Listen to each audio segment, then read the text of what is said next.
చిన్నారి జాహ్నవి కనిపించకుండా పోయి ఇప్పటికీ వారం రోజులైంది. అయినప్పటికీ కూడా ఇప్పటికీ ఈ కేసు ఒక కొలిక్కి రాలేదు. ఒకవైపు పోలీసులు కూడా ఈ కేసును అంతే ఛాలెంజింగ్ గా తీసుకున్నారు. రాష్ట్ర ప్రభుత్వం కూడా దీంట్లో చొరవ తీసుకుంది. డిప్యూటీ సీఎం పవన్ కళ్యాణ్ అవసరమైతే ఎన్డీఆర్ఎఫ్ బృందాలను వాడుకోవాలి అంటూ సూచించారు. ఇప్పటికే పోలీసులు బృందాలుగా ఏర్పడ్డారు, ఎస్డీఆర్ఎఫ్ బృందాలుగా ఏర్పడ్డారు. దీంట్లో టెక్నాలజీని, డ్రోన్లను కూడా వాడుతున్నారు. అయినప్పటికీ ఆచూకీ లేదు. మరి ఇలాంటి ఒక ప్రతిష్టాత్మకంగా తీసుకున్నటువంటి కేసులో థర్మల్ టెక్నాలజీని ఎందుకు వాడట్లేదు? థర్మల్ కెమెరాస్ ని ఎందుకు ఉపయోగించడం లేదు? థర్మల్ కెమెరాస్ ను ఉపయోగిస్తే బాగుంటుంది కదా అనే ప్రశ్న తలెత్తుతుంది. ఎందుకంటే ఏడాది క్రితం ఒక ఎగ్జాంపుల్ ఉంది. అమెరికాలో జాక్సన్ కంట్రీ అనే ప్రాంతంలో ఒక 2 ఏళ్ల పాప, ఇప్పుడు జాహ్నవి కూడా 2 ఏళ్ల పాపే, అడవిలో కనిపించకుండా పోయింది.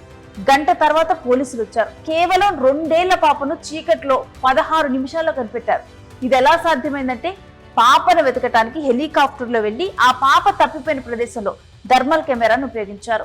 ఇక ఈ కెమెరాని ఉపయోగిస్తే మనిషి శరీరంలో ఉన్న వేడి ఆధారంగా ఈ కెమెరా పనిచేస్తుంది. చీకట్లో ఎక్కడున్నా గానీ మనిషి కదలికలను బట్టి కనిపెడుతుంది. అలా 16 నిమిషాల్లో కనిపెట్టారు.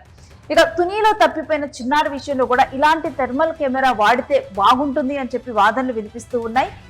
ఇక థర్మల్ కెమెరా అసలు ఎలా పనిచేస్తుంది అని మనం కనుక చూస్తే గనక ఇది హీట్ సిగ్నల్స్ ఆధారంగా కూడా చిత్రాలు తీస్తాయి. చీకటి, పొగమంచు, పొగ లేదా ఆకుల మధ్య ఉన్నా గానీ బాగా పనిచేస్తూ ఉంటాయి. ఇంకా థర్మల్ కెమెరాస్ ని మన ఇండియాలో వాడట్లేదా అంటే కోకొల్లలుగా వాడుతున్నాం మనం కూడా థర్మల్ కెమెరాస్ ని. అగ్ని ప్రమాదాల్లో వాడుతున్నాం. పొగ నిండిన భవనాల్లో ఆ సమయంలో నిర్వాసితులను కనుగొనటానికి ఈ కెమెరాని వాడుతూ ఉంటారు. బాడీ హీట్ ఆధారంగా కనిపెడుతూ ఉంటుంది.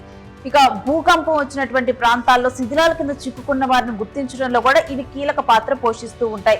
ఇక రాత్రి టైంలో రెస్క్యూ ఆపరేషన్లు చేపట్టడానికి అడవుల్లో గానీ, పర్వతాల్లో గానీ, సముద్రాల్లో గానీ, నదుల్లో గానీ వ్యక్తులు కనిపించినప్పుడు కూడా ఈ థర్మల్ టెక్నాలజీని వాడతారు. ఇక డ్రోన్ ఆపరేషన్స్, పెద్ద పెద్ద ప్రాంతాల్లో త్వరగా స్కాన్ చేయడం కోసం డ్రోన్ ఆపరేషన్స్ లో కూడా వాడతారు. ఇక మనుషుల తల, శరీరం వేడి నీటి కంటే ఎక్కువగా నీటి రెస్క్యూ ఆపరేషన్ లో కూడా దీన్ని వాడతారు. ఎందుకంటే నీటిలో మనిషి శరీరం వేడి ఎక్కువగా ఉంటుంది. దీంతో కూడా ఈజీగా కనిపెట్టగలిగితే థర్మల్ కెమెరాస్. సిగ్నేచర్లు బాడీ హీట్ ఆధారంగా పనిచేసి చీకటి, పొగమంచు, శిథిలాలు లేదా అడవుల్లో నుంచి మనుషుల్ని త్వరగా గుర్తించడంలో ఈ థర్మల్ కెమెరాలు అనేవి సహాయపడతాయి.